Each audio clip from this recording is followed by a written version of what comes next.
How's it going, everybody, and welcome back to another video. Today's video is inspired by a commenter who asked if I have ever used diopter filters. I think I'm saying that right. And I had no idea what he was talking about. I've never used diopter filters. I've never even heard of them. So I got to looking around, and they're also called close-up filters. So I got me a pack of about the cheapest close-up filters I could find. And essentially what they do, this came in a nice little carrying case, and they are essentially magnifying glasses that go on the front of your camera lens. And they act just like reading glasses act. They allow your lens to focus closer than it can typically focus.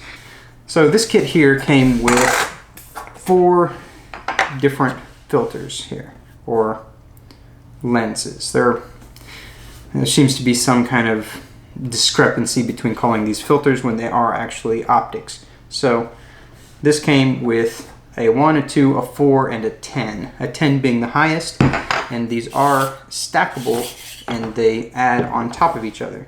So if you put a 1 and a 2 together, you get 3. If you add a 4 on top of that, you get 7. So it adds up, and then I don't know if you can put all of them together. No. You can't put anything past the 4 on it because it's got too big of a bump there, which you can really see on this 10. It's really got a protruding element there, so you can't sack it up. So essentially these are supposed to allow you to focus close enough to get macro shots out of a non-macro lens. Now I have got a actual macro lens here. This is an old Nikon 55mm 2.8, and it works very well. It's one of the sharpest lenses I have when it's stopped down, and I've got it on a Nikon to Sony adapter, and we'll see how that works in contrast to this. I've played around with this a little bit. It seems to work the best on this 85mm manual focus. It works okay on the 18-105, but not as well because it's just not as granular as a manual lens can be. So you have a harder time dealing with a third-party addition to the everything it's trying to do. And for one last comparison, I have also got my friend's 60D here, which back in the day I started with Canon, and I got some macro reverse rings. So what this does essentially is it screws on to your filter threads, and it gives you a mount to stick the lens on your camera backwards, and this allows you to get macro shots.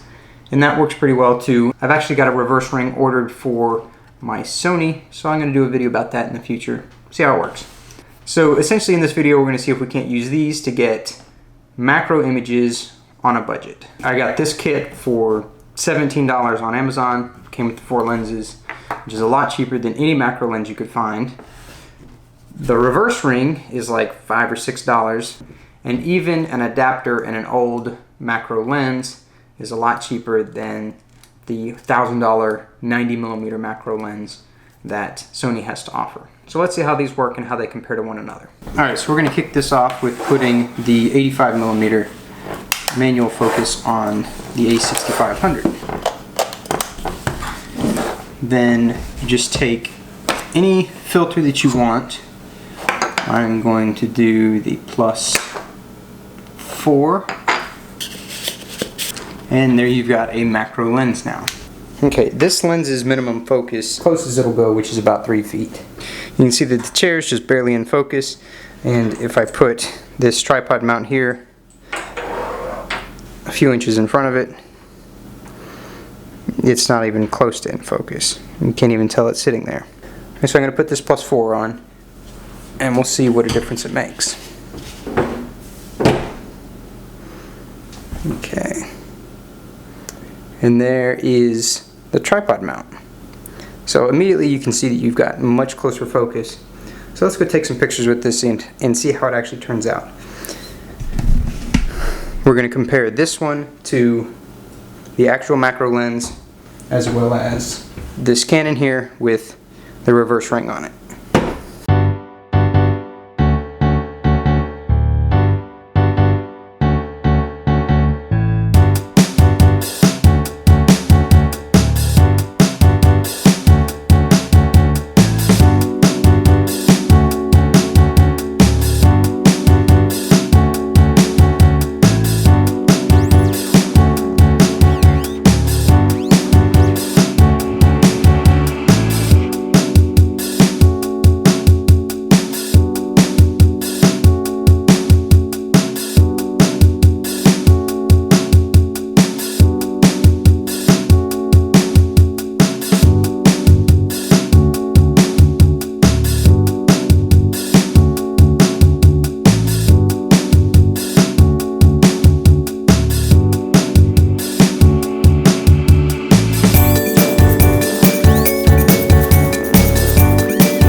Well, there you have it. If you want to take a closer look at those pictures, I'm going to have a link in the description that you'll be able to download all of them and really pixel peep at them and see how the image quality compares across those 3 different styles of taking macro-like photography.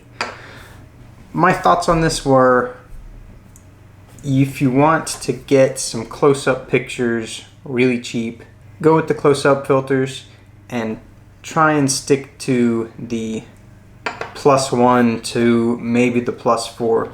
The +10, the chromatic aberration, was completely out of control and really made fairly unusable images. I didn't like most of the ones that came off of the +10. They just didn't look good.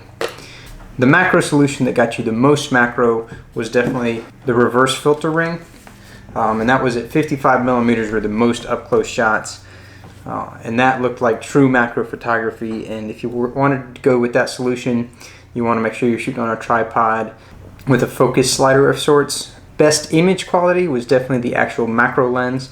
This is only a 1:2 macro or a 2:1 macro, whichever one is correct. It wasn't a full 1:1, so it doesn't get you super close like a super expensive macro lens would. I'm not sure what the reverse ring puts you at, but it varies depending on the focal length. So my thoughts are, it depends on what you want to do. I'm really looking forward to getting the Sony reverse ring in so I can try my lenses on the actual Sony to see if the electronic lenses that Sony has causes any issues with it being mounted backwards. I'm not sure I'll be able to focus or anything like that, so I will have to get it to whatever focal length I want it at, then just unhook it from the camera and flip it around. And I think that's going to be the only way I'll be able to adjust anything on these power zoom lenses. So if you've got a super tight budget, you definitely want to go with the reverse ring or the filter kit. If you want the easiest thing to use, the filter kit is definitely going to be it. You'll still be able to use autofocus on autofocus lenses. If you mount your lens backwards, they can't autofocus. This one, you're exposing the inside of your lens to the elements right up against something, so you might get dust and grime inside of this, which can then get inside of your camera. So if you're worried about that, go with the filter kit. If you've got a little bit extra money to spend, get a classic macro lens and an adapter. I think that this setup right here might cost you 60 or 70 bucks. Still a lot cheaper than buying an actual macro lens. All this stuff will be linked down in the description, so if you like this video, give it a thumbs up, hit that subscribe button, and we'll catch you in the next one.